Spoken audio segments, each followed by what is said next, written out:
வணக்கம் ரதி. தமிழகத்தில் வடகிழக்கு பருவமழை தொடங்கியதை அடுத்து திருவாரூர் மாவட்டத்தில் கடந்த 10 நாட்களுக்கு மேலாக கனமழை என்பது பெய்து வருகிறது. இந்த கனமழையின் காரணமாக சுமார் 35 நாட்களில் இருந்து 40 நாட்களில் சம்பா பயிர்கள் நெல் பயிரில் மூழ்கி தற்போது அழிவு வருவதால் விவசாயிகள் வேதனை அடைந்துள்ளனர். குறிப்பாக திருவாரூர் மாவட்டம் நன்னிலம், திருக்கண்டீஸ்வரம், தூத்துக்குடி, மணவாளன்பேட்டை, அதம்பாவூர், அச்சுதமங்கலம், ராஜபுரம், வெள்ளை அதம்பார், மருவத்தூர் உள்ளிட்ட பல்வேறு பகுதிகளில் சுமார் 5000 ஏக்கர் பரப்பளவில் பயிர் செய்யப்பட்ட இளம் சம்பா நெல் பயிர்கள் தற்போது மழைநீரில் மூழ்கி அழுக தொடங்கியுள்ளது. மேலும் விவசாயிகள் மிகவும் வேதனை. குறிப்பாக ஒரு ஏக்கருக்கு தற்போது 10,000 ரூபாய் செலவு செய்துள்ள நிலையில் தொடர்ந்து பெய்து வரும் கனமழையின் காரணமாக நெல் பயிர்கள் பாதிக்கப்பட்டுள்ளதால் விவசாயிகள் தெரிவிக்கிறார். உடனடியாக வேளாண் துறை அதிகாரிகள் மற்றும் வருவாய்த்துறை அதிகாரிகள் பாதிக்கப்பட்ட விவசாய நிலங்களுக்கு நேரடியாக சென்று ஆய்வு செய்து உரிய இழப்பீடு வழங்க வேண்டும் என விவசாயிகள் தரப்பில் கோரிக்கை வைக்கப்பட்டுள்ளது.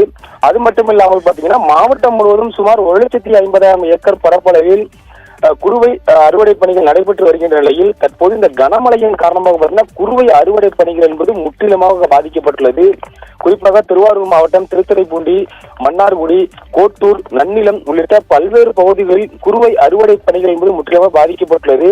ஏனென்றால் தண்ணீர் பார்த்தீங்கன்னா 2 அடி 3 அடி வரைக்கும் தண்ணீர் இருப்பதால் இயந்திரத்தை இறக்க முடியாமல் விவசாயிகள் மிகவும் அவதிப்பட்டு வருகின்றனர். எனவே அந்த பயிர்களையும் உடனடியாக வேளாண் துறை அதிகாரிகள் ஆய்வு மேற்கொள்ள வேண்டும், உரிய இழப்பீடு வழங்க வேண்டும்.